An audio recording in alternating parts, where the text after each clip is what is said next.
Hello, hi, ನಮಸ್ತೆ. ನಾವಿವತ್ತು ಶೃಂಗೇರಿಗೆ ಬಂದಿದ್ದೀವಿ ತಾಯಿ ಶಾರದಾ ದೇವಿ ದರ್ಶನ ಮಾಡೋಕ್ಕೆ. ಹಾಗೆ ನಮ್ಮ ಅಣ್ಣನ ಮಗ ಇಲ್ಲೇ ಬೋರ್ಡಿಂಗ್ ಸ್ಕೂಲ್ಗೆ ಹಾಕಿದ್ದಾರೆ. ಹಾಗಾಗಿ ವಿಸಿಟಿಂಗ್ ಇತ್ತು. ಅದು ಆದಂಗೆ ಆಗುತ್ತೆ, ತಾಯಿ ದರ್ಶನನೂ ಆದಂಗೆ ಆಗುತ್ತೆ ಅಂತ ಬಂದಿದ್ದೀವಿ.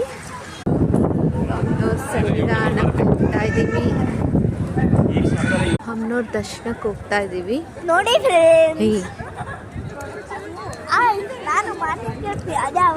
ಸಂಡೆ ಆಗಿರೋದ್ರಿಂದ ತುಂಬ ಜನ ಬಂದಿದ್ದಾರೆ ಎಲ್ಲರೂ.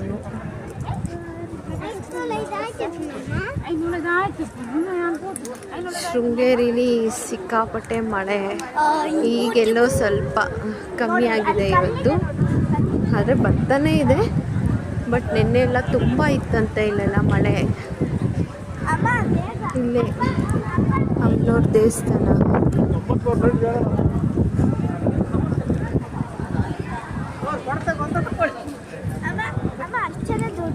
ರಾಮ ಮತ್ತು ಶಿವನ್ ದೇವಸ್ಥಾನ ಕಟ್ಟಿಸ್ತಿದ್ದಾರಂತೆ. ಹಾಗಾಗಿ ಬಂದವ್ರಿಗೆಲ್ಲ ರಾಮ ರಾಮ ಶಿವ ಶಿವ ಅಂತ ನಾಮನ ಬರೆಯಕ್ಕೆ ಕೊಟ್ಟಿದ್ದಾರೆ. ಇದು ರಾಮನಾಮ ಬರೆಯಕ್ಕೆ ಕೊಟ್ಟಿದ್ದಾರೆ. ಈಗ ನೆಕ್ಸ್ಟ್ ಶಿವನಾಮನೂ ಬರೆದಾಗಿದೆ. ಈಗ ನೆಕ್ಸ್ಟ್ ಅದನ್ನು ಕೌಂಟ್ರಲ್ಲಿ ಕೊಟ್ಟರೆ ಅದು ದೇವಸ್ಥಾನ ಪ್ರತಿಷ್ಠಾಪನೆ ಆಗುವಾಗ ಇದನ್ನೆಲ್ಲ ಅಲ್ಲಿ ಕೊಡ್ತಾರಂತೆ. ಹಾಗಾಗಿ ಎಲ್ಲರಿಗೂ ಬರೆಯಕ್ಕೆ ಕೊಟ್ಟಿದ್ದಾರೆ.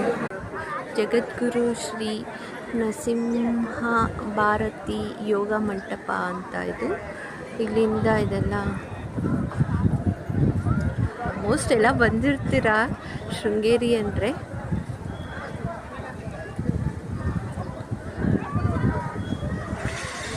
ಶ್ರೀ ವಾಗ್ದೇವಿ ಅಕ್ಷರಾಭ್ಯಾಸ ಮಂಟಪ.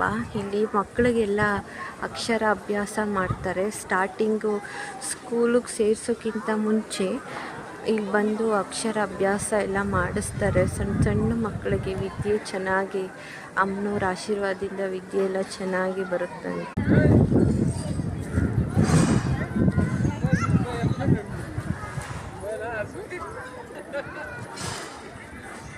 ಶೃಂಗೇರಿಲಿ ತುಂಬ ಮಳೆ ಆಗಿರೋದ್ರಿಂದ ಮಳೆ ತುಂಬ ಹರಿತಾ ಇದೆ. ನಿನ್ನೆ ಎಲ್ಲ ತುಂಬ ಬಿರುಗಾಳಿ ಮಳೆ ಅಂತೆ. ಹಾಗಾಗಿ ಫುಲ್ ಎಲ್ಲ ಹಂಚು ಎಲ್ಲ ಹಾರ್ಕೊಂಬಂದು ಹೊಡೆದೋಗಿದೆ. ಅಷ್ಟು ಮಳೆ ಬಿರುಗಾಳಿ ಅಂತೆ. ಅಮ್ಮನವ್ರ ದೇವಸ್ಥಾನ ಇನ್ನೂ ಓಪನ್ ಆಗಿಲ್ಲ. ಹಾಗಾಗಿ 4 ಗಂಟೆಗೆ ಓಪನ್ ಆಗುತ್ತೆ ಅಂತ ಹೇಳಿದ್ದಾರೆ. ಹಾಗಾಗಿ ಜನ ಎಲ್ಲ ಲೈನಲ್ಲಿ ನಿಲ್ತಿದ್ದಾರೆ. Thank you.